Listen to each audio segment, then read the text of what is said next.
alunos, bem-vindos a mais uma aula de língua portuguesa.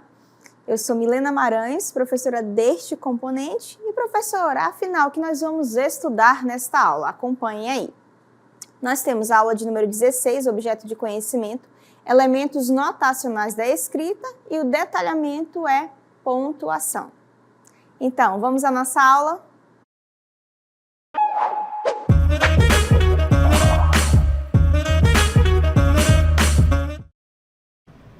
Então, vamos falar sobre pontuação. Para que serve a pontuação?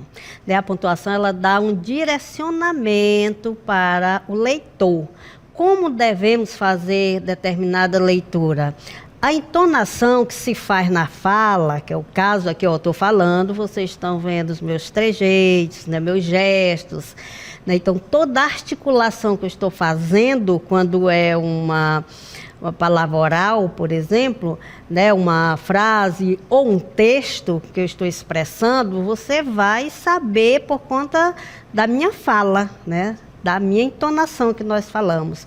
Quando é o texto escrito, aí a gente vai usar a pontuação. Então, essa expressão que a gente passa na fala vai ser transferida para a pontuação.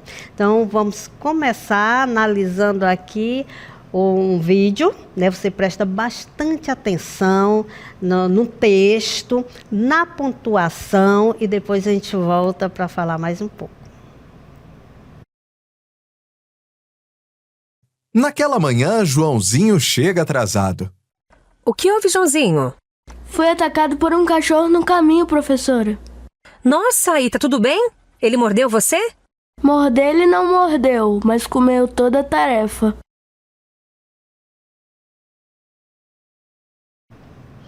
Olha, eu não sei não, acho que esse Joãozinho, ele deve estar, guardando alguma coisa aí. Ele não fez a tarefa, está querendo dizer que o cão mordeu, Mas, o que tinha que ser percebido, aí era a fala do Joãozinho, quando ele vai se expressando, a professora faz a pergunta. Então, vocês notaram as pontuações utilizadas?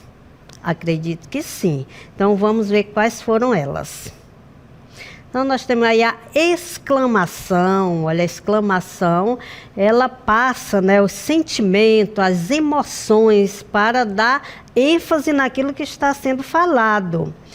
O ponto de interrogação, ele vai fazer, aí dar a ideia de uma pergunta. Você vai fazer, falar, mencionar uma frase. Se tiver uma interrogação, você já vai saber que está sendo feita uma pergunta. O travessão também, ele tem a função, ele vai indicar a fala da personagem dentro do texto, os dois pontos que vêm para citar algumas referências, algumas ações, algumas coisas. Então, todos esses sinais de pontuações, nós iremos ver durante toda a aula. Então, vamos prestar atenção aqui nas frases. Veja só. Eu tenho um padrão aí de frase. Papai chegou. Papai chegou. Mas verifique que a pontuação utilizada em cada uma delas vai fazer com que eu faça uma leitura diferenciada. Veja só, quando eu digo papai chegou, dá aquela ideia que a criança ficou feliz, ficou animada com a presença do pai. É diferente da segunda situação, quando se diz, papai chegou, ponto. Não mostrou nenhum entusiasmo, só simplesmente fez essa afirmativa. Na terceira, papai chegou, mas a reticência quer dizer que a pessoa queria falar mais alguma coisa. A gente estava brincando, estava tão feliz, fazendo o que criança faz quando os pais não estão, e quando ela nota a presença do pai, papai chegou, aí houve essa supressão, do restante daquilo que ela poderia dizer. E na última, papai chegou, então nós utilizamos a mesma expressão com formas diferentes, né, de anunciar. Então, veja que é uma com entusiasmo, a outra só afirmando, a outra interrompeu o pensamento e a outra fez uma pergunta. Então, para isso, foi utilizado os sinais de pontuação. Primeiro, vamos ver o ponto de exclamação. Que notícia boa! Veja que no título já traz a exclamação. Então, para que serve? Verifique no texto, né, a ênfase que esta pontuação traz. Né, ela traz emoções, né, ou de felicidade, ou de tristeza, mas vai trazer, né, essa pontuação vai enfatizar algo que o escritor quis transmitir às personagens. Então, Joãozinho chegou em casa pulando de alegria. Mamãe, mamãe, né? Quando ele diz mamãe, mamãe, que alegria. Então, isso está representado pelo ponto de exclamação, né? Hoje a professora fez uma pergunta para a classe, eu fui o único a levantar a mão. Mas que boa notícia, filho! Também a mãe expressou nesse sentimento de felicidade. E como é que eu sei? Através do ponto de exclamação. E o que foi que ela perguntou? Quem não fez a lição de casa? Olha só, então não foi um final, né, muito feliz. Mas o que é que nós queremos passar para você é a ideia de que, né, com o ponto de exclamação, você traz esses sentimentos. E veja aqui que foi utilizado para isso, né, do título aqui, que notícia boa. Eu poderia dizer que notícia boa, com um ponto final, né? Mas que notícia boa! Eu fiquei feliz, eu fiquei alegre. Então, esta entonação que eu falaria na escrita será representada por este ponto, tá? E aqui, mãe, ele chegou todo aflito, né? Dizendo que a professora tinha feito esta pergunta e foi o único a levantar a mão. É claro que, de repente, a mãe poderia ter, né, pensado: ai, que legal, meu filho participou da aula, né? Ele levantou a mão, a professora perguntou, claro que ele respondeu, mas a pergunta, será que era esta pergunta que a mãe iria pensar que a professora tinha feito? Quem fez a lição de casa? Né? E quem não fez, por exemplo, no caso quem fez, é claro que levantar a mão estava feliz. Mas quem não fez e foi, aqui Joãozinho levantou a mão, né? Mas a ideia do texto é apresentar para vocês o ponto de exclamação, onde ele se situa, qual é a função deste ponto no texto, né? O segundo, e a gente vai trabalhar o ponto de interrogação. Já o ponto de interrogação na nossa fala, eu vou precisar dizer: olha, gente, eu estou conversando aqui com vocês e eu vou utilizar o ponto de interrogação. Ou eu vou dizer: Joãozinho, você fez a lição de casa? Ponto de interrogação. Eu vou falar assim para vocês? Não, vou dizer: olha, gente, quem fez o dever de casa? Aí vocês aí, todos, né, levantariam a mão, porque todos fizeram, né? Então, quando eu faço essa pergunta, só na minha entonação você vai entender que eu estou fazendo essa pergunta. Não precisa colocar um ponto de interrogação ou falar que eu irei acrescentar esse ponto de interrogação, porque eu estou fazendo uma pergunta de forma direta, né? Que eu vou utilizar quando eu fizer uma pergunta direta para o receptor. Então, aí eu usarei o ponto de interrogação, mas na escrita eu vou utilizar, assim, o quê? O ponto de interrogação, porque senão a pessoa que for ler não vai saber. Você fez a lição? O ponto de interrogação é que vai dizer, né? Olha, está me fazendo uma pergunta. Eu acho que o ponto de interrogação não é tão difícil, né? Para se entender que é para isto, é para esta função. Então, o que você mais gosta, Joãozinho?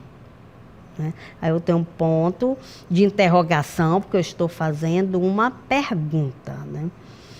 Já em reticências, também são esses 3 pontinhos, você vê aí dentro do parêntese, vou mostrar aqui para vocês.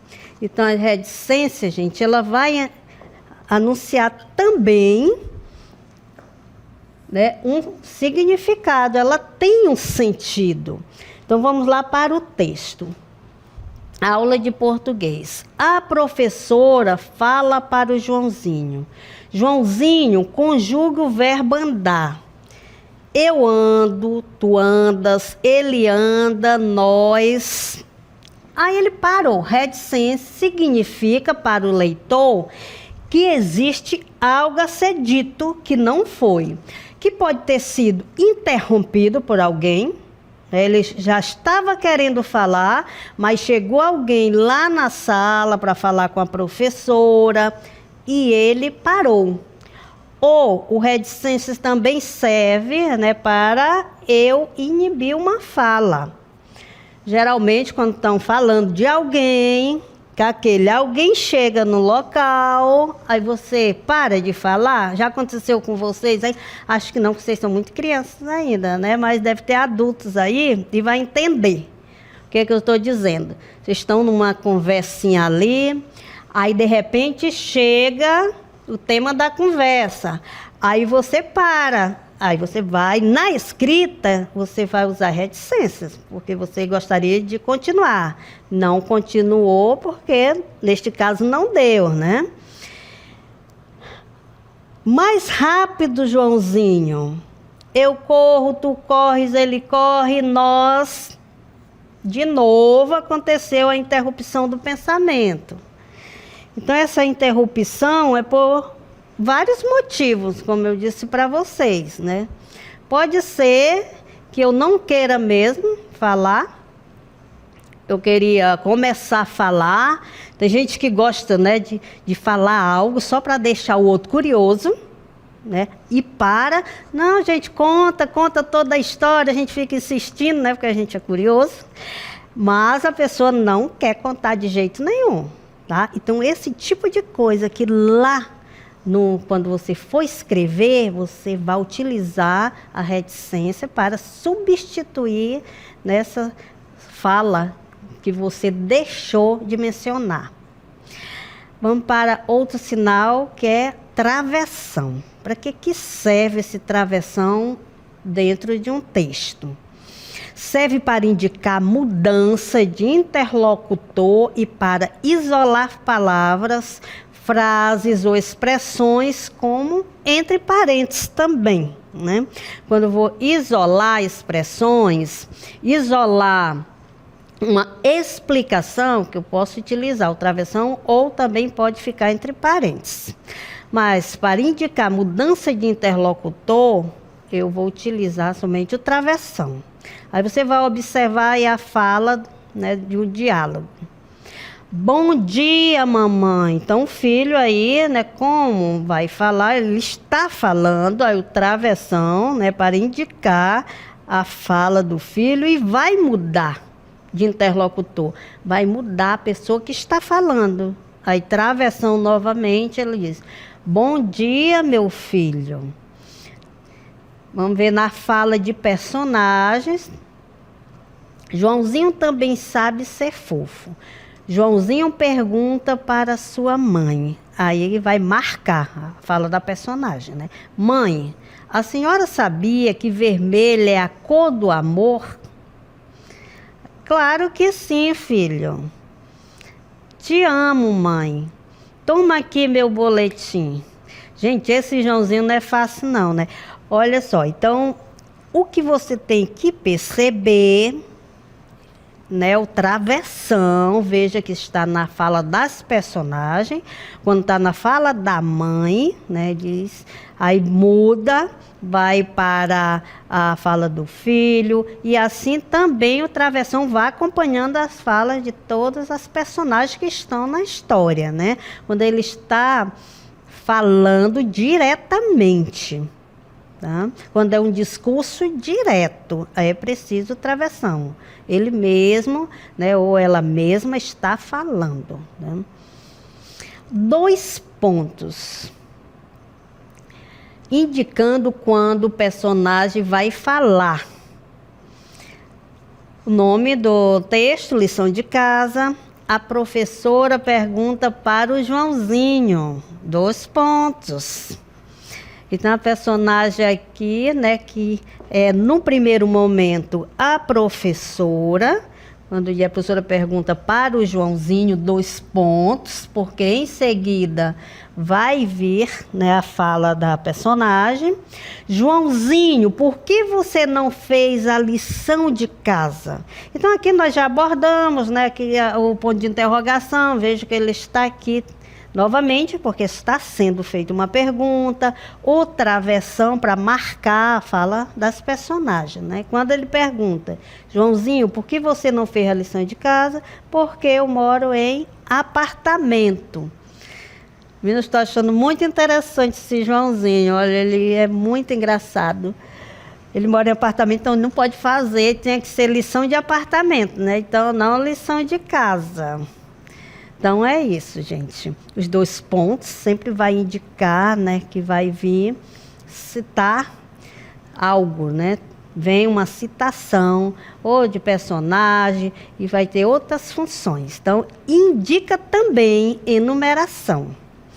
Aproveitei a promoção e comprei 2 pontos. Aí vem as enumerações ou a enumeração. Então, foi que eu comprei 2 pontos, porque depois eu vou citar, né? Camisas, calças, bermudas e meias. Então, logo que vier enumeração, né, você tem que colocar os 2 pontos para comprovar que em seguida eu vou enumerar algo. Então, fui à feira e comprei 2 pontos. Laranja, limão, manga e etc. Vamos para o ponto seguido, né? Ou podia ser também, tem um ponto, né? Que eu posso colocar ou em final, ou posso indicar e seguir com o meu texto, né? Mas vamos abordar primeiro o seguido, porque ele vai vir dentro de um trecho aqui de um texto. Isso significa um ponto que eu fechei um pensamento. Então, meu raciocínio aqui, né, está fechado. Então, vou colocar um ponto e depois abrir outra ideia. Acordei pela manhã, tomei um banho bem gostoso e tomei meu café quentinho. Ponto. Essa ideia aí eu fechei, né? Concluí. Aí eu vou partir para outra. Depois, saí para a escola e conversei com meus colegas de classe. Tá, é o mesmo ponto, só que aqui, porque aqui é denominado ponto seguido, porque depois ainda vem mais informações, né? No caso, terminei meu texto aqui, eu posso considerar o ponto final. Né, como vai aparecer aqui para vocês o ponto final, mas o mesmo ponto, olha. Bruna gosta de comer verdura. Fechei, né, meu raciocínio. Ele não gosta de calor, ponto. Tá, o mesmo ponto. A diferença é que um vai continuar o texto, né, e o outro vai concluir. Até aí tudo bem? Compreender as funções, né, de todos que nós já trabalhamos aqui, porque agora a gente vai para vírgula. A vírgula, essa bichinha bem pequenininha, danadinha, ela é mais complexa, né?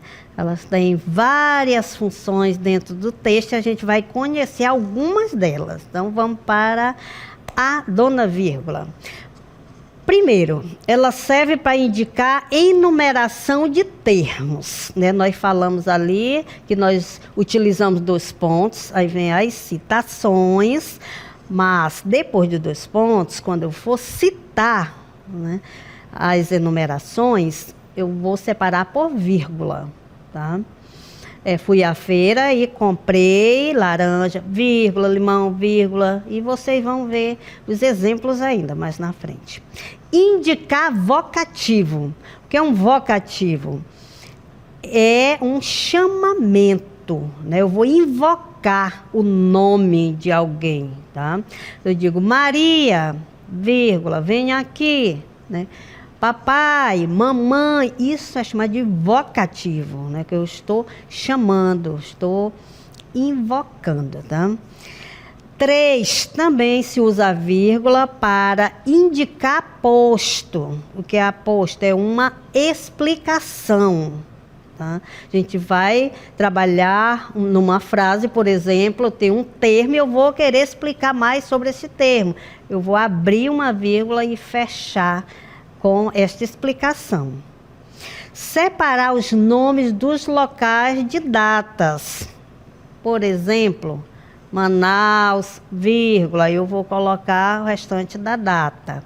5, quando não usar vírgula. Tá? Esse daí a gente também vai trabalhar já aqui com vocês. Então, vamos primeiro para a vírgula, indicação de vírgula, tá? Quando ela vai, né, indicar a enumeração. Para fazer a receita, veja bem, aí eu vou enumerar, né, os ingredientes e vou separar por vírgula. Para fazer a receita, vírgula, vou precisar de, aí vou separar farinha, ovos, e leite e açúcar. Esse último substitui uma vírgula, né? Então, e açúcar. Veja que eu separei os ingredientes através de vírgula. Eu poderia também tirar esse e colocar uma vírgula aí. Leite, vírgula, açúcar. A ventania levou árvores, telhados, vírgulas, pontes e animais. Então, estou separando, né, os termos que eu estou mencionando dentro da minha oração. Temos mais para indicar o vocativo. Veja só. Então, Janice, não há mais o que se fazer por ele. Né, Janice é o vocativo, é o nome da pessoa que eu estou chamando a atenção, tá? Paulo, vírgula. Então, toda vez que você for fazer, né, uma mensagem, vou escrever uma mensagem, fazer um bilhetinho, qualquer coisa, você tem que colocar uma vírgula antes do nome, né, que você apresentar. Você vai sair, vai fazer o bilhete para sua mãe e dizer, mãe, já fiz o almoço. Então, esse mãe, que é o vocativo, vai vir separado por vírgula. Ou então, quando você está aí com... manda mensagem, né, para um colega, João, vírgula. Já pode vir para a gente fazer a atividade, tá? Sempre tem que vir a vírgula. No segundo, menino, vem aqui. É um vocativo, eu chamei, né, eu apelei. Eu invoquei o nome menino. Vocativo sempre com vírgula. Mas o aposto. Indicar uma explicação. Veja só. Rose Maria falou sobre as receitas vegetarianas. Não era tão necessário assim colocar esta explicação, mas eu quis colocar. Quando eu coloco uma informação a mais, né, eu tenho que colocar representado através das vírgulas. Uma abre, né, para eu iniciar a explicação, apresentadora do podcast da manhã. Veja que é só uma informação a mais do termo que já foi mencionado antes. Mas eu poderia não colocar, se eu estivesse falando com alguém que eu tenha certeza que já sabe o que é, né? Quem é, aliás, a Rosemaria, não precisaria colocar mais essa informação. Mas observe que, né, o aposto, que é esta explicação, sempre vem isolado através das vírgulas, ok? Marquinhos apresentou ótimo rendimento. Você já conhece o Marquinho. A professora falou aí na sala, fez a reunião com todo mundo, digo, olha, eu vou falar quem se saiu bem. Aí ela falou o seguinte, Marquinhos apresentou ótimo rendimento. Mas ela viu que tem uma mãe lá que não sabe, né? Que a mãe também foi para a reunião, que ela sabe que não conhece o Marquinhos. Aí ela acrescentou mais essa informação aqui sobre o Marquinho, né? Que é um aposto, é uma explicação a mais sobre o Marquinho, está aqui isolado por vírgula, nunca esquecer de isolar. Então ela diz que é aluno da 5ª série, né? Que hoje é o 6º ano. Então, deu para compreender o que é um aposto? É uma explicação, uma informação a mais, né, do termo anterior. No caso do primeiro exemplo aqui, é da Rose Maria, uma informação a mais sobre ela. E da segunda, é uma informação a mais sobre Marquinhos. Mas a necessidade vai alterar no sentido da frase? Não altera. Por isso que é simplesmente uma informação só, né, a mais para quem está ouvindo. Aí, mais a vírgula para separar os nomes dos locais de datas. Você viu que a vírgula, né, diferente dos outros, a função dela é bem maior. E tem mais, tem N funções ainda, a vírgula, que são os principais, né, para vocês conhecerem. Então, ela separa esses nomes também dos locais, que no caso aqui nós temos Manaus. Mas você pode fazer, né, sobre qualquer outra cidade, né, outra comunidade, né? Você vai colocar o nome da sua comunidade aí, vírgula. Aí vem com o restante da data, 27 de novembro de 2023. Mas temos quando não usar, que é importantíssimo. Se você não dá conta de todas as regras de como usar, se você souber quando não usar, também vai ajudar bastante. Então, vamos lá. Para separar sujeito e predicado. Nunca separar o sujeito do predicado. O nosso querido amigo chegou de viagem. Jamais colocar uma vírgula aqui entre amigo e chegou, tá? Não separe de hipótese alguma. Quem chegou de viagem, para você saber quem é o sujeito? O nosso querido amigo. Tudo isso aqui é sujeito. E chegou de viagem é predicado, então não se separa nunca. Entre verbo e complemento, José comprou, aqui é o verbo, ele comprou o quê? Eu preciso desse complemento, né? Para dar sentido à frase. Porque eu chego para você, José comprou, você vai querer saber, comprou o quê? Aí, o complemento qual é? Açaí e farinha. E eu não posso colocar uma vírgula aqui entre o verbo e o complemento da oração, que é açaí e farinha, tá? Então, não posso. Porque tem gente que coloca, José comprou, vírgula. Não, jamais. Então, essas duas ocasiões aqui, jamais você pode utilizar a vírgula, tá? Não esqueça, porque se você aprender essas duas normas aí, você já vai estar bem adiantado. Então, esse foi o assunto da nossa aula, né? Falamos sobre pontuação. Espero que vocês tenham compreendido e até a próxima.